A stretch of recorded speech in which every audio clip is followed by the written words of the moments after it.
মনে করুন প্রাচীন ভারতবর্ষ, মনে করুন গুরুগৃহবাস। বোপদেব একটি ছাত্র, প্রমিসিং ফেস, মুখ চোখ জল জলে, কিন্তু বুঝতে পারছে না। গুরুমশাই জিজ্ঞেস করছেন, বোপদেব সন্ধি বিচ্ছেদ বুঝতে পারছো? বোপদেব বলছে, না গুরুমশাই। বলছে, তুমি দিনের পর দিন যদি বুঝতে না পারো, তুমি কিভাবে পণ্ডিত হবে, তুমি কিভাবে জ্ঞান অর্জন করবে? এইভাবে মনের কষ্টে ঘুরতে ঘুরতে একটা জঙ্গলের মাঝখান থেকে হাঁটতে হাঁটতে যাচ্ছে, একটা ছোট্ট জলাশয়, একটা পুকুর। সেখানে দেখছে ওখানে জল নিতে এসছে গ্রামের বধূরা। দেখছে যেখানে যেখানে ঘোড়া রাখছে সেখানে সেখানে একটা গোল গোল পাথরের উপর দাগ। কি করে এটা সম্ভব? তিনি গিয়ে জিজ্ঞাসা করলেন যে এই দাগগুলো কি এরকমভাবেই বানানো হয়েছে? তখন বললেন, না। একজন বৃদ্ধা বললেন, না বাবা, এটা এরকম বানানো হয়নি, এটার প্রত্যেক দিন বছরের পর বছর এটা ঘোড়া রাখে এখানে। যখনই ঘোড়া রাখে, পিতলের ঘোড়া রেখে রেখে রেখে রেখে এখানে এরকম একটা দাগ তৈরি হয়ে গেছে।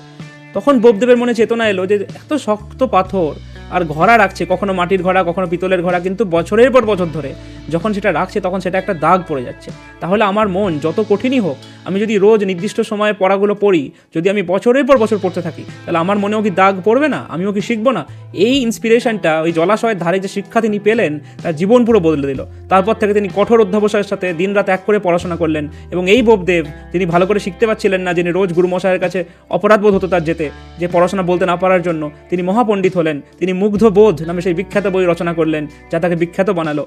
এবং এই গল্পটা আমাদের মনে রাখতে হবে যে অধ্যবসায়ের দ্বারা কিনা সম্ভব, সাধারণ জিনিসও আমরা অধ্যবসায়ের দ্বারা করে ফেলি, কঠিন জিনিস অধ্যবসায়ের দ্বারা করে ফেলি। অধ্যবসায় খুবই শক্তিশালী একটা অস্ত্র আমাদের হাতে।